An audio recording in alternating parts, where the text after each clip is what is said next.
છો નમસ્કાર મિત્રો. સચિન વર્સિસ કરશન દાદાના ટોક નંબર 2માં આ બધાનું સ્વાગત છે. વિડીયો છેક સુધી જોજો અને તે વચ્ચે શું ફની કન્વર્ઝેશન થાય છે જે જરૂરથી સાંભળજો, મિત્રોમાં શેર કરજો તો જેથી કરીને વધારેમાં વધારે લોકોને મજા આવે. તો ચલો સ્ટાર્ટ કરીએ છીએ. આજે એ લોકો વચ્ચે બીજી શું વાત થાય છે તે નિહાળીએ.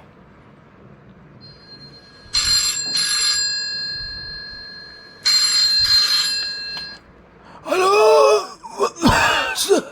સચિન છે? અરે કરશન દાદા ફરી જીવો છો હજી તમે?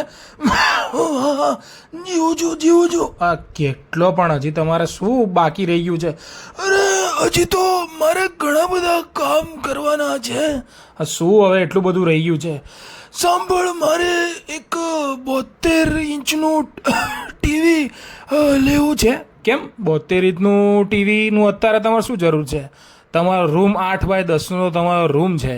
જો એમાં તમે 72 ઇંચનું ટીવી લેશો તો એક દિવાલ તો તમારું આખું ટીવી જ લઈ લેશે.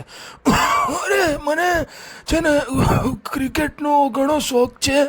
તો આપણી ટીમ આ વર્લ્ડ કપ જીતીને આવીને તો આગળની બધી મેચો મારે એમાં સરસ રીતે જોવાય ને એટલે જોવી છે. આ ક્રિકેટમાં તમને શું સમજણ પડે? ક્રિકેટમાં તમારે 36નો આંકડો છે. અરે રેવા દે, એવું કશું નહીં. ક્રિકેટ તો બહુ રમેલો મેં, મને બધું જ ખબર પડે ક્રિકેટમાં. રહેવા દો. મારું તો એવું માનવું છે કે આ 72 ઇંચનું ટીવી છે એ જ્યારે તમે જતે દિવસે ગુજરી જશો ને ત્યારે તમારી ઠાઠડી બનાવવામાં કામ લાગશે. ધોલ માર દઈશ મેં તને હવે આવું કંઈ બોલ્યો તો. આવું બોલાય સાલા. અરે રહેવા દો, તમને ક્રિકેટમાં કશી ખબર પડતી નહીં. આપણે બીજું કંઈ વિચારીએ. અરે એવું નહીં. શું ખબર તમને? એક વખત મેં એવું સાંભળેલું કે તમે જ્યારે કૃષ્ણ ભગવાન જોડે જ્યારે ક્રિકેટ રમતા હતા ત્યારે કૃષ્ણ ભગવાને એક શોટ માર્યો હતો તો તમારાથી કેચ છૂટી ગયેલો. તે બોલ છે કે યમુના નદીમાં પડેલો. હોશિયારી મારીશ, આવું કશું નહોતું. અરે અમારા પાઠમાં ભણવામાં આવતું હતું. બોલો આવું એવું કશું જ નહોતું. મૂકી દે હેડફોન, હું મારી રીતે ટીવી લઈ લઈશ. જા. હલો.